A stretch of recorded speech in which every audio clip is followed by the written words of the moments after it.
Right. Hi, John. Hi, John. Right. John. Right then.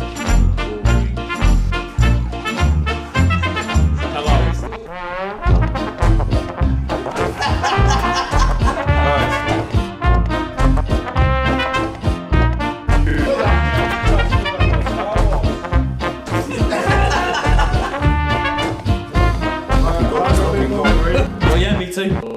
Dickhead! How old were you, James?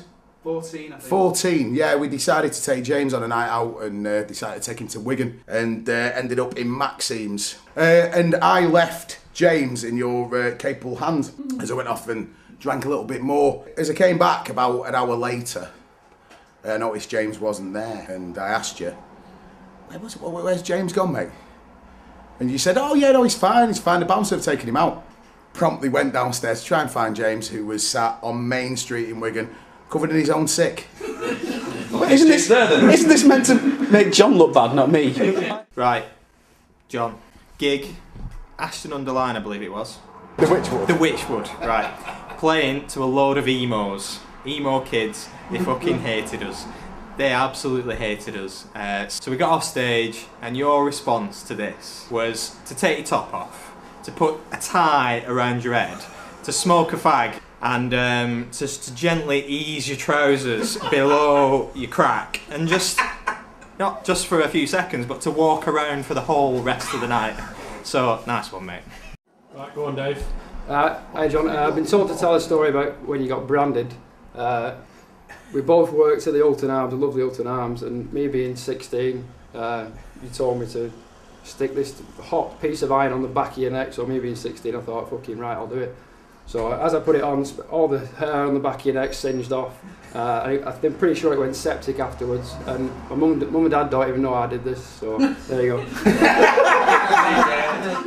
I had the pleasure of hiring Wolf to work with me in a bar in Preston called The Angel, where I taught him to be a thorough professional, always maintain the highest of standards, have respect for the bar, the company you work for, uphold and maintain great standards, and I must say John has never ever failed to do that. Am I on? Not yet. All right. The X-Men beer. You're an absolute genius at the Alton Arms.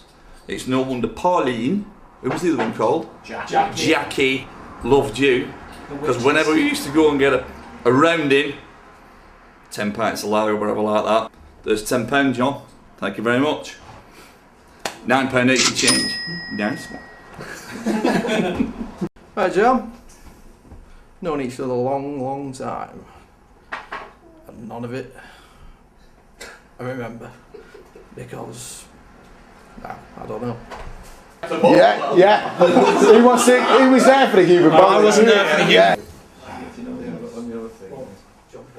Not too long ago.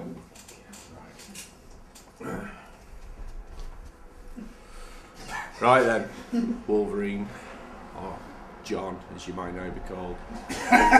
You know, it's your wedding day. It's time to, you know, mature, get past all the sort of childish behaviour we all did, you know, well, in our 20s. Arm battling.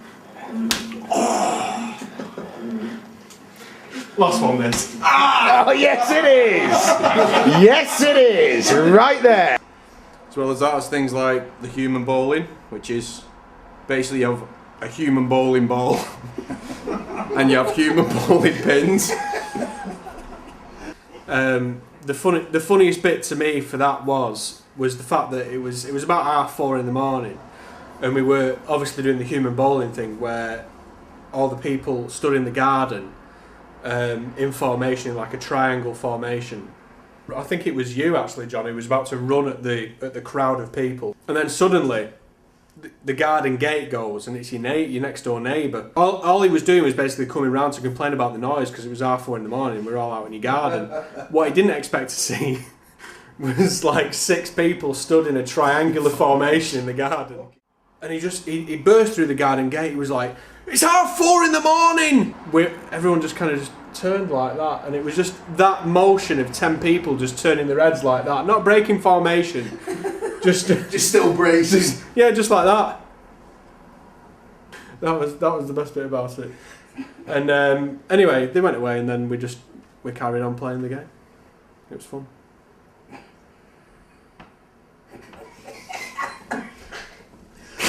So once we went to a party at Al's, I believe it was his housewarming, and we had this sort of history of, you know, how kids do, and they used to slap each other, and then the arm battles. Kids? Yeah, I'm saying it moved on, it evolved. When me and Wolf at Al's party decided we'd take it to a whole new level by basically getting 2 pans and taking it in turns to beat each other round the head with the pan, which was awesome, really, until Al's cheap shit pans just gave away. Stainless steel just isn't what it used to be. They just became nothing. So you owe Al 2 new pans. I'm not in any rush today. Hello.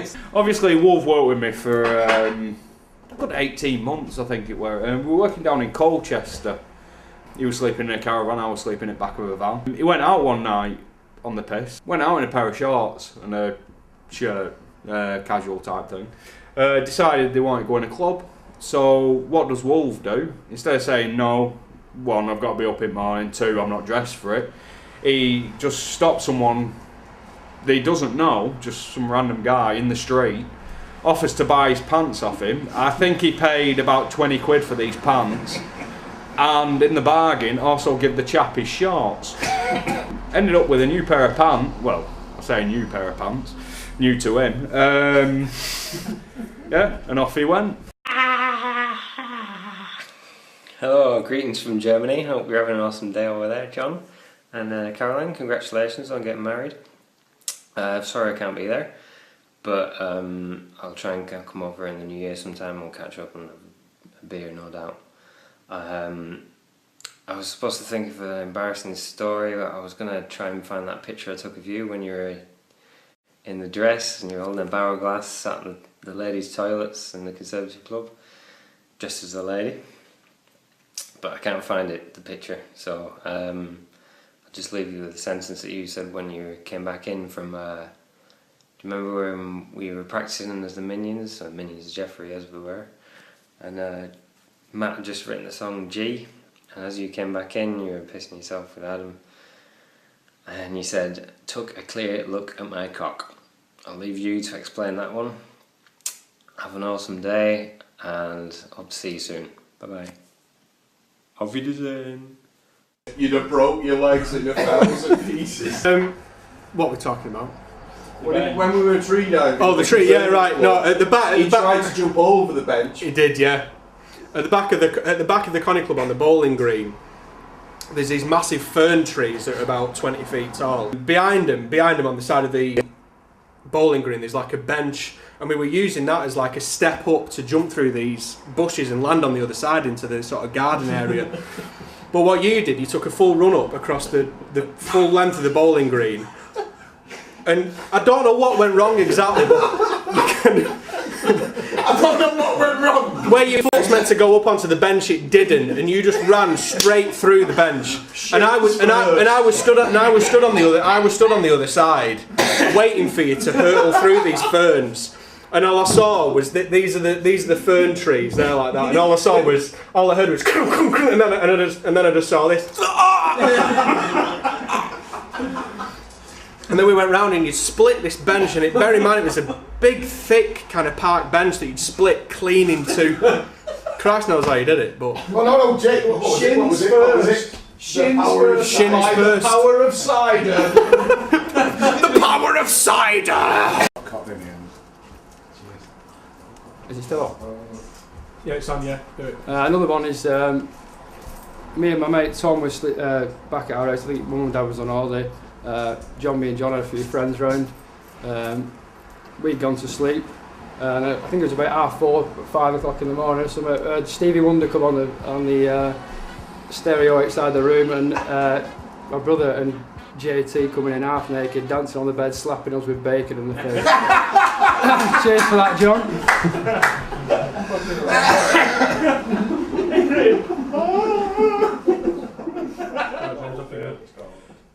Just 3 words for you, mate. Bread and crisps. How many strings did he break of mine and my Jim Deacon? How many? Probably 2. Probably 4. And did I ever say? Did I ever chum at you? No! Did I ever chum at you? Did I ever chum at you? I put that on a week ago. Did I ever chum at you? Yeah! No, I didn't. Yeah, you did. Well then, it's alright. We're equal then, aren't we? We're squits. So you cannot have a go at me because you have snapped equal. You have snapped more strings of mine than I have of yours. So if I go and snap one of the strings off that beat now? You will be stupid because you'll get a big smack. Well, I'll give you a big smack now then. Why? Because I've snapped one of your strings in your whole lifetime? You've snapped more than Miser! Shut You're up. a miser. Well, now I'm going to buy an old fucking And I made you bread and crisps! I made you bread and crisps! Wolves' preparation for things as well. Like, he's just never ready for fuck all, is he? Or when he turns up, he's not got the stuff. Well, he the classic needs with is him. still the Leeds Festival, wasn't it? Where he came round to my back door just before he went to Leeds. Hey, up. He came around your back door. No, he came round to say, oh, I'm off to Leeds. And he had a Tesco bag with him. And I was like, all right, have you got your stuff? He was like, no, this is what I'm taking to Leeds. And it was a Spider-Man toy, a comic, and a bag of What's-Its in a Tesco bag. And that was it. What more do you need? That's when me and Wolf went. Like, first time I've been to a festival, like, we were late getting there, so it's like there's only like the most rag-ass bit of land left to put a tent on. So Matt and Nicola put the tent up there, and me and Wolf were like, fuck, we don't even have a tent. How you doing, pal? Hope all's well. Story about John. Well, there's quite a lot, but I think the one that makes me smile the most is sat around in his room attaching a can of bodies to a fishing line and swinging it from the light fitting. That was always going to end well, wasn't it? Yeah. So, wishing you all the best, mate. Take it easy. Yeah, so obviously back in the day, it would have been, what, 2005? John took over 15 for a while, and basically 15 went all wrong and they kind of shut the place down. But for some unknown reason, they didn't take the keys away from him, and essentially we had a kind of like a final swan song of an evening to say goodbye to 15. And it started out, it was pretty chill out. They kind of started to gut the place a little bit, so bits of furniture was missing. And so we were just all sat around in this kind of pub with no lights on, apart from the emergency lights. And stuff slowly started to kind of descend out of control when you turn around and you realise people are playing cricket with light bulbs. And then who came along? Someone came along with a load of 2x4. Who came along? Was it Al? Al comes along with a load of 2x4, drills it to the bar at this kind of amazing angle, and we invented our new skating game. The lovely moment was when John decided to ring, what's his name? He decided to ring Chris. He did.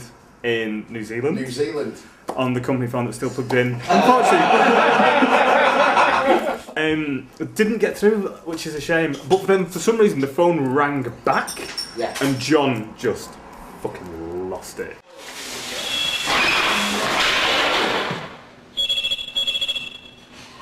Oh.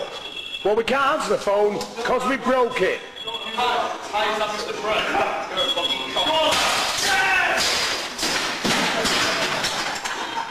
Ladies and gentlemen, this number is no longer available.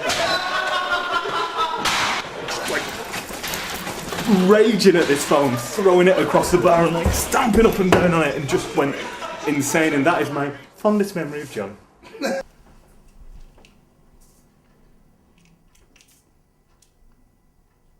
Let's see, I'm trying to think of some of the stories from John. Yar! John Crilly! I knew him for many years. I remember we went out after work, we used to work together at Alton Arms. Is this going to be on a big screen? I want to give a shout out right now to me at the wedding. Hi Lewis! So cool. We used to get pissed at work, and then we'd get more pissed outside of work, in work, and then after work, and then I remember one night he pissed on his mum's door. Anyone remember that? He told me that his mum had a weird noise outside of the door, and she walked out, and he was urinating all over the door. And, 4 o'clock in the afternoon. To John Crilly and Caroline, buzzing. And that'll do. Cool. That will do.